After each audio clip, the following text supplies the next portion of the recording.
Dear students, I am Professor C.P. Singh. I shall discuss in this lecture property of the firm या partnership property, section 14.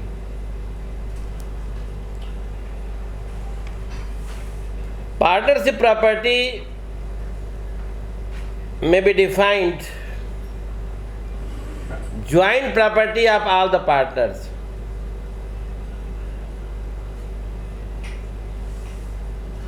और partnership property क्या है, इसको क्यों determine किया जाना चाहिए, उसके कुछ रीजन हैं।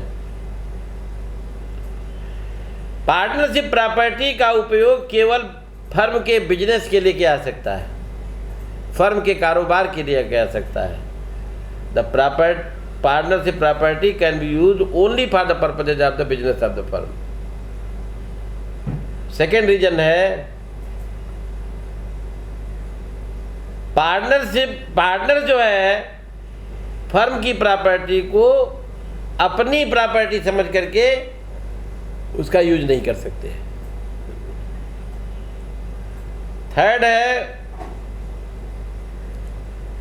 The partners can't transfer to anyone their interest in a specific item of partnership property.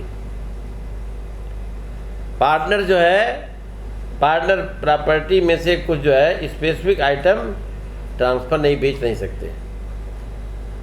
Suppose कीजिए आप किसी फर्म में पार्टनर हैं, 1/4 आपका शेयर है, और सपोज कीजिए कि अनाज की है फर्म बेचने वाली, उसमें 10,000 बोरे हैं, तो आपके 2,500 बोरे आते हैं, तो उसमें 150 यदि बेचना आप चाहें पर्सनल उसमें कैपेसिटी में, तो बेच नहीं सकते।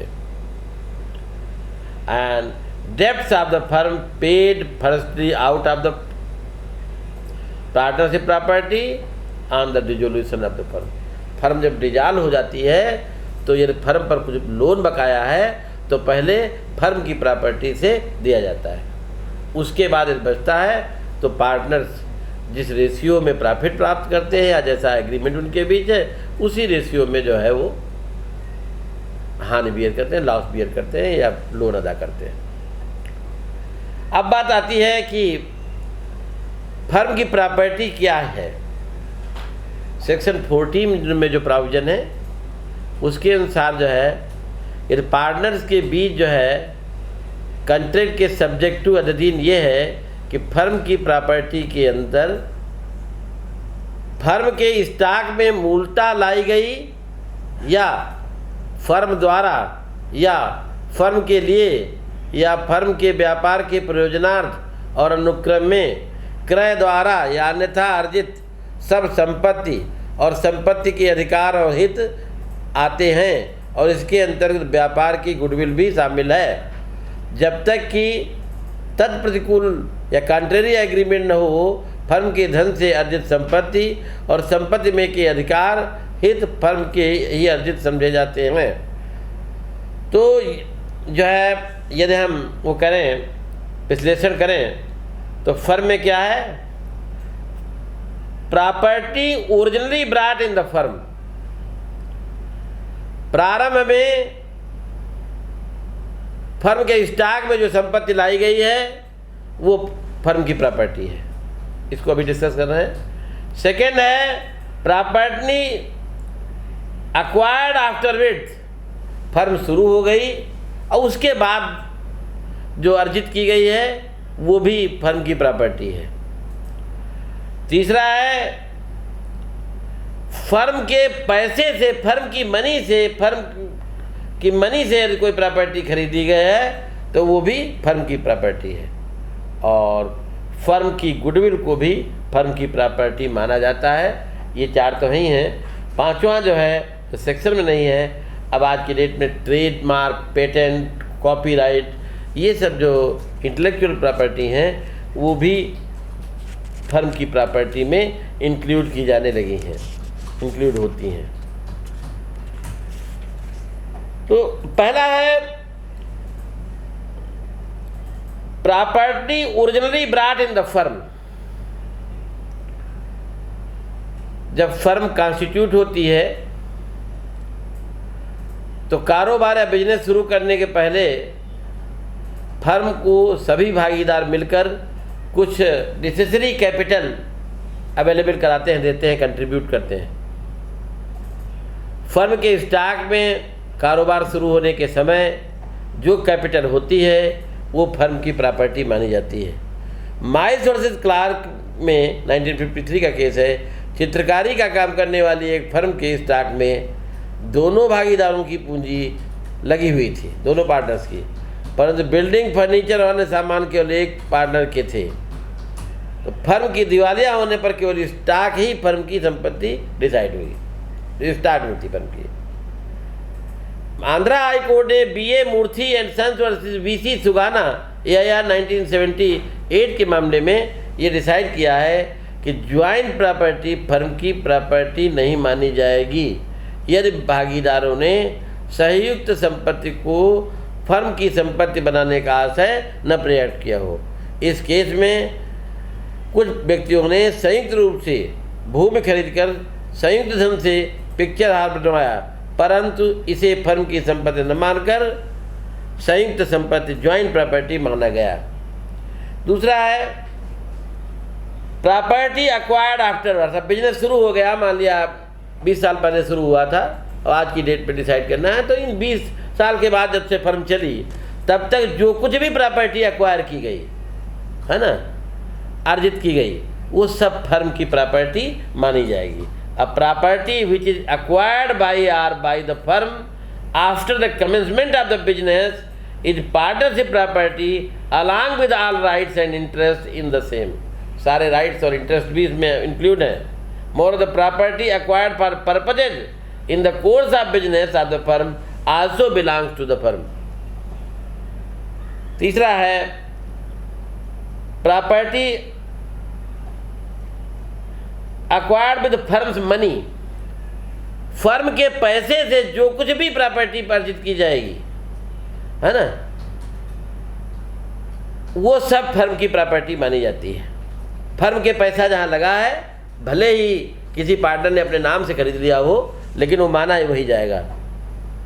तो कहने का मतलब है जो संपत्ति फर्म द्वारा फर्म के लिए फर्म के व्यापार के दौरान खरीदी जाती है या किसी अन्य मोड से अर्जित की जाती है, फर्म की प्रॉपर्टी माना जाता है। ड्यूरिंग द जो है बिजनेस राइट्स और इंटरेस्ट ऑफ द फर्म की प्रॉपर्टी माने जाते हैं। देवी प्रसाद वर्सेस जयराम AIR 1952 के केस में एक पार्टनर द्वारा अपने नाम से रिन्यूअल कराया गया लीज, जो लीज फर्म के नाम था, फर्म की प्रॉपर्टी माना गया।